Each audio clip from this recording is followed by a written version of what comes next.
What's up, YouTube? You're watching Steel City MotoVlogs, and I'm your host, Derrick T, back with another video. This one's going to be a little bit of a combination of some stuff that I had, a brief, small ride to test out my new GoPro media mod. And so let me take you to that right now. What I'm doing is just testing the audio on it just to make sure that everything worked. I think it came out pretty good. Both the outgoing audio coming from me where my mic is placed in the helmet, and also the one that is in the ear pad for incoming audio, which I got a chance to test out too. So check this clip out real quick. And I am running a real quick audio check. This is nothing more than a microphone. I'll change my mind and go this way today. Oh, no harm, no foul there. I am running my GoPro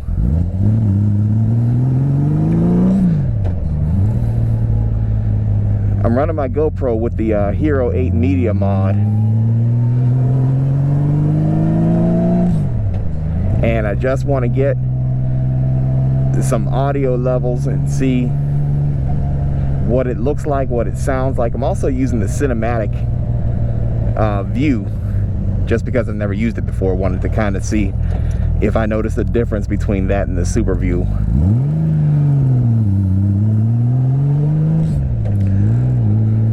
But I am just making an errand down here and get some forms filled out for the job. Old stomping ground. What'd you say?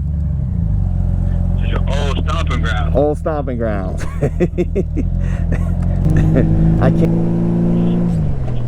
Easy, good money. And it's right, and it's a job, so you gotta call it work, but he ain't really working. I was like, it's not really labor. It's not, anything that's gonna kill you and just send you home, It's sore and everything. Yeah, like, you doing the same stuff you doing that hub, you doing the exact same thing there.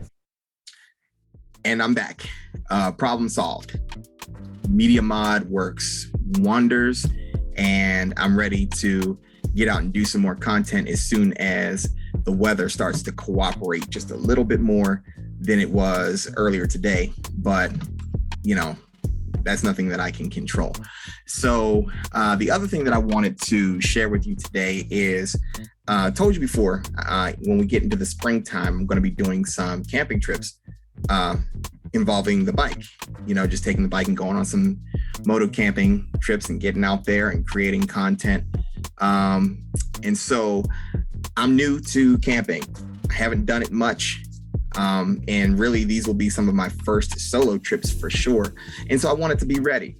In order to get ready, I said I'm going to spend the winter time and the off season just making sure that I have the equipment that I need to make sure that my experience is the experience that I want it to be. I've heard a lot of people say, camping should be a minimalist thing. You should just take your tent, your sleeping bag, and a cheeseburger, and you'll be good to go. That's great if that works for you. I don't believe that camping should be a minimalist situation. If you do, that's great. What I believe is camping should be what you make of it. It's the experience that you create for yourself. What are you comfortable with? What comforts of home can you live without? And what comforts of home do you want to bring with you while you're still out and enjoying and experiencing the world around you? So that's me begging to differ. I've had a lot of very interesting conversations. I'm in some Facebook groups for motor campers, and I showed this idea and posted this idea, and it got a pretty warm reception, to say the least, about it. Some people who, just really had a lot of things to say. And so I don't want to jump into addressing a bunch of negativity. The only thing that I'll say as far as addressing the negativity goes is, if you're on Facebook, the block button still works. Use it. Anyway, what I'm going to do is, or let me put it this way. I'll start with this. My sleeping arrangement, I have my tent, and You all can go back and check out the video on the 10th that I did. So I have that situation set aside. And then instead of buying an air mattress, I actually found one here at the house that wasn't being used for anything. And I said, well, I don't need to buy an air mattress. I'll just take this one, which actually has an integrated pump, so I don't have to buy a pump. Great news. I have a power box, and you can check my other video out. I'll put a link to that video in the description box. You can go check that out. But what I found out was the power box that I had when I plugged in that air mattress, the air mattress is 120 volts, needs 120 volt AC plug in order to work. The power box that I have was 110, and it was always shutting off, and I couldn't inflate the air mattress. So I got to shopping around and researching around and trying to find a situation that would work.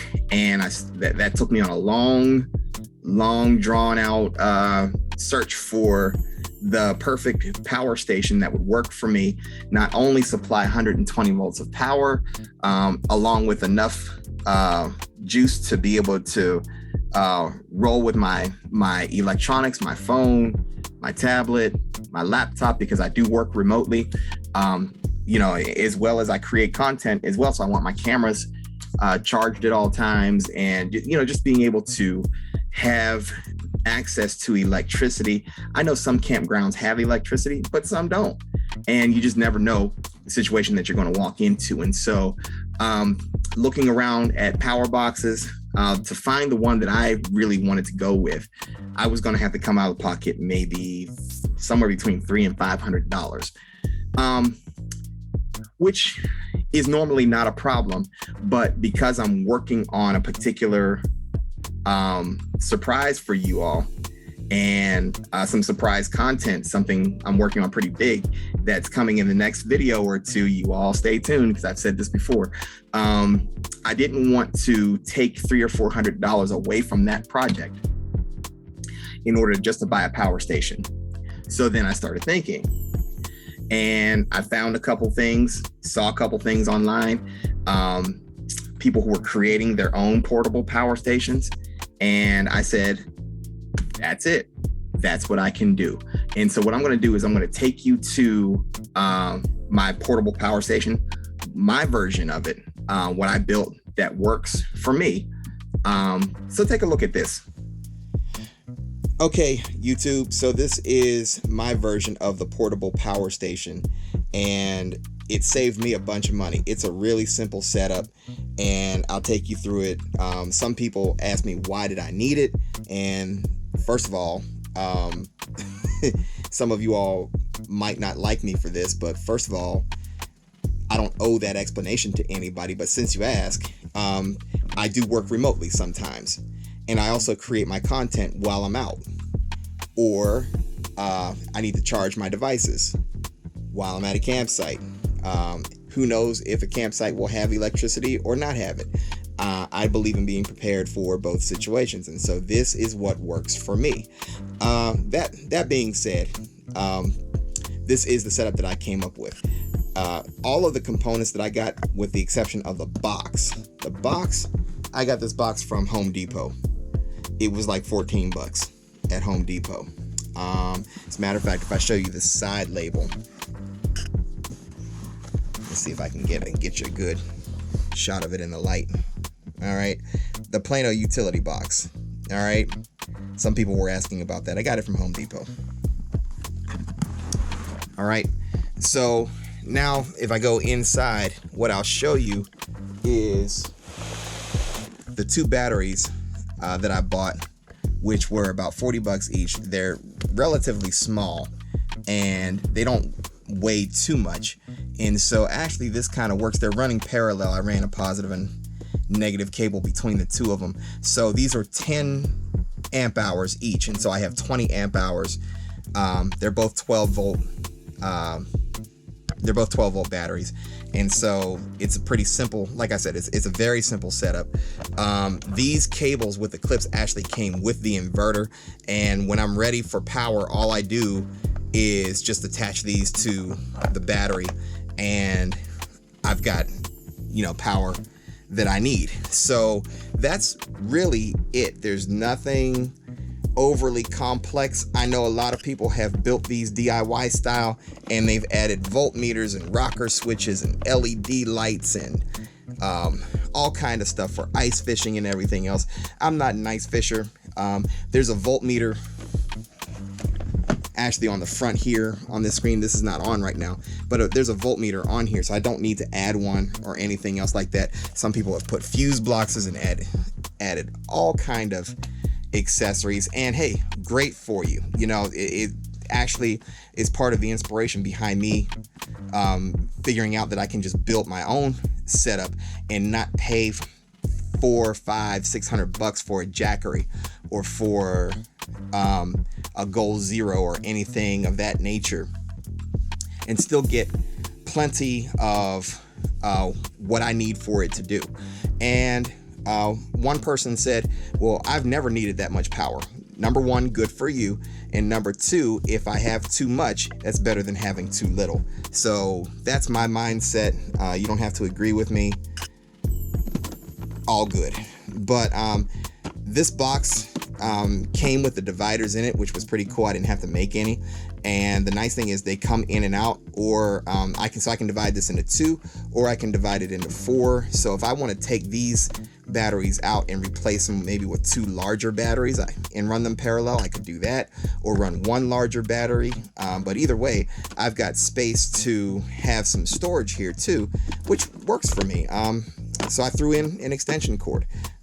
Maybe, if I'm going to a campsite with electricity, run it straight to the tent, and I don't have to use this at all. Another extension cord here, my Bluetooth speaker, and a bunch of adapters and cables that I need to charge my devices while I'm out. I also work remotely, so this will work well to power my laptop while I'm out at the campsite as well. So again, I'm not a professional electrician by a long shot. And at the same time, I believe in staying within certain budget constraints. So I have something coming up that I'm spending money on, and I didn't want to divert $400 or $500 to a portable power station when I could make one, and the total cost on this was probably just under $100. Just didn't spend a whole lot of money to do this, and I have everything that I need. So this was what I did to solve my power station problems. It's going to work out great. I've measured it in terms of how much space it takes up inside of a trailer and everything else, and so I'll be able to carry this along with all my other camping gear and won't have any problems at all doing it. Some people were asking me, were you going to put that on the bike? No, I'm not. So that's again, this is what I did, and do that again. So there you have it. This is how I put a power station together, just so that I can have a simple setup where I can be able to run a few electronics while I'm out at a campsite. And hey, I hope it helps somebody. I hope it gives somebody, some ideas. Maybe you want to build one for yourself. Maybe you want to add some things to it. The nice thing that I think I have here is plenty of space to expand as the need arises for me to be able to expand. So, hey, that's what I did. And like I said, I hope it's helpful. So there you have it. That is the power box that I built. It's very, very, very simple. I'm no professional. I just wanted something that would be able to inflate and deflate the air mattress. That was the primary thing, because it was the only thing that I couldn't get to work with the current power situation that I had. And so the inverter, the 2 batteries, it works beautifully, as well as it's not going to take up a whole lot of space as far as how I'm packing my gear. I've already accounted for its dimensions and its weight. And, I believe I have a winner for right now. And The other thing is that I can expand on it. I can create additional capabilities. Really, the sky is the limit. But for now, for the situation that I'm in, this is what works for me to create the experience that I want to create. So I'm going to reiterate that point. There's a difference between good. Let me start over again. There's a difference between right, wrong, and different. Just because somebody doesn't do something the exact same way as you doesn't mean they're wrong. It means that they're different, and that's okay. No two people are alike anyway. There's no cookie cutter way of getting out and camping. So if you feel like, hey, if you're one of those people and you get out and you say, you know, all I need is a pair of underwear, a toothpick, and a meatball, you know, and I'm good to go. Hey, if you can make that situation work, good for you. Remind me of the A-Team. All right. If you can, you know, build a tank out of a paper clip and, you know, a roll of painter's tape, hey, you know, and go catch the bad guys, go for it. Go for it. If that's what style of camping works for you, and that's the experience you want to create, and that's the experience that you have created, that's great. You know, more power to you. For other people, they want to be able to bring their electronics away. They want to be able to bring their electronics along with them. Cut the whole thing. So there you have it. You're watching Steel City MotoVlogs, and that was the solution to the problem. So until next video, you all be safe out there. And hey, I just wanted to put that really, really quick one out there for you, just in case somebody was looking, you know, to do the same thing. Maybe you're in the same situation as me and didn't know exactly what to do. Hopefully it provided some inspiration for you. Hey, I'm Derrick T. This is Steel City MotoVlogs. You all be safe out there, and I'll catch you on the next video.